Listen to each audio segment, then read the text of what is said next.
আসসালামু আলাইকুম বন্ধুরা, আশা করছি আপনারা সকলেই খুব ভালো আছেন। আমি আবারও চলে এসেছি আরকে ভিলেজ ফুডে আপনাদের জন্য একটা রেসিপি নিয়ে।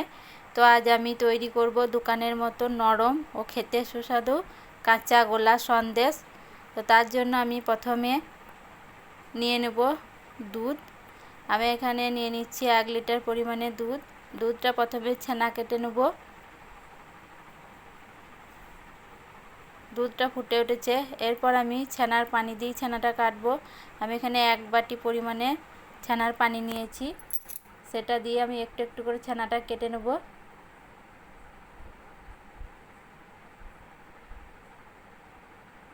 দেখুন কত সুন্দর ছানাটা কাটা হয়েছে। দেখুন খুব সুন্দর ছানাটা কাটা হয়েছে। এরপর আমি ছানাটা ভালোভাবে ধুয়ে ছানা থেকে পানিটা ছেঁকে নেব একটা ছাঁকনি দিয়ে। এইভাবে আমি ছেঁকে নেব।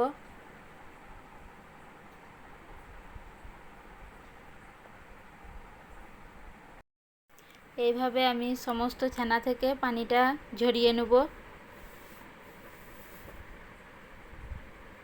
দেখুন আমি ছাঁকুনি দিয়ে পানিটা কিভাবে ঝরিয়ে নিচ্ছি।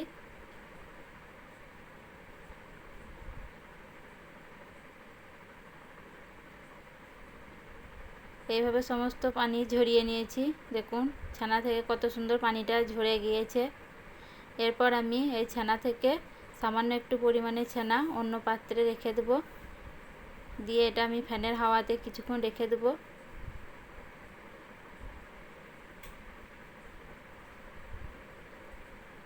এরপর বাকি ছানাটাতে আমি 1 টেবিল চামচ পরিমাণে চিনি দিয়ে ভালোভাবে মুথে নেব।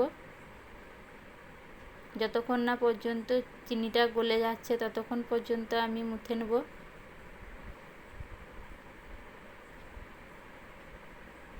দেখুন ছানাটা ভালোভাবে মুথা হয়ে গিয়েছে।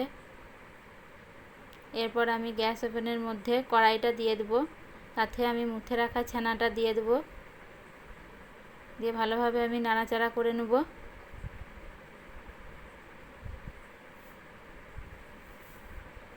এরপর আমি 4 টেবিল পরিমাণে চিনি ছানার মধ্যে দিয়ে দেব,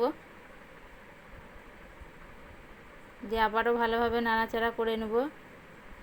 দেখুন চিনিটা দেওয়ার সঙ্গে সঙ্গেই ছানাটা কেমন নরম হয়ে গেল। এরপর আমি একটা গোটা এলাচ ঠেকালে রেখেছিলাম, সেই এলাচটা দিয়ে দিলাম। আপনারা চাইলে এলাচ দিতেও পারেন, আর নাহলে স্কিপ করবেন।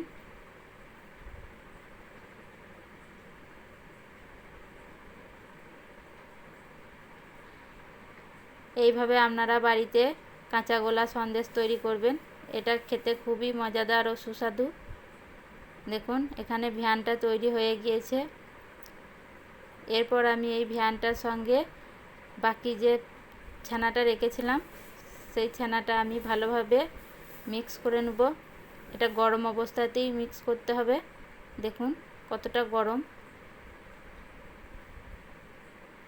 আমি মিক্স করছি, এটা প্রচণ্ড গরম আছে। এইভাবে ভালো করে আমি মিক্স করে নেব।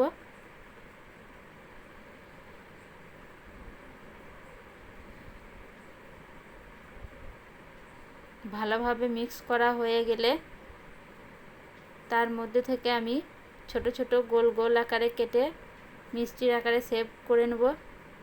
দেখুন মিষ্টির আকারে শেপ করে নিয়েছি।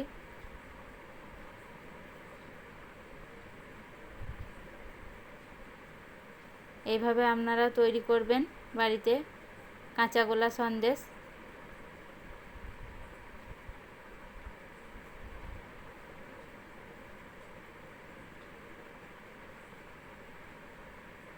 আমি আবারও আপনাদেরকে একটা দেখিয়ে দিচ্ছি। দেখুন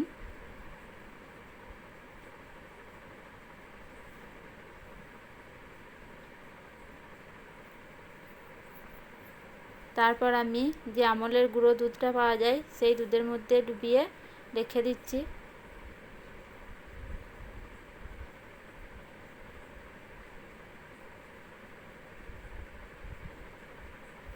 দেখুন কত সুন্দর হয়েছে।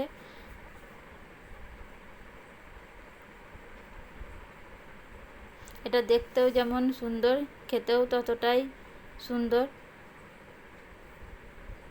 দেখুন কত সুন্দর হয়েছে। আপনারাও বাড়িতে এইভাবে তৈরি করবেন। রেসিপিটা ভালো লেগে থাকলে লাইক কমেন্ট শেয়ার করবেন, আর চ্যানেলটি অবশ্যই সাবস্ক্রাইব করবেন। পাশে থাকা বেল আইকনটা প্রেস করবেন নতুন নতুন ভিডিও পেতে।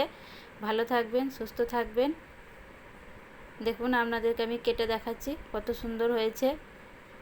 দেখা হবে পরের ভিডিওয়। আল্লাহ হাফেজ।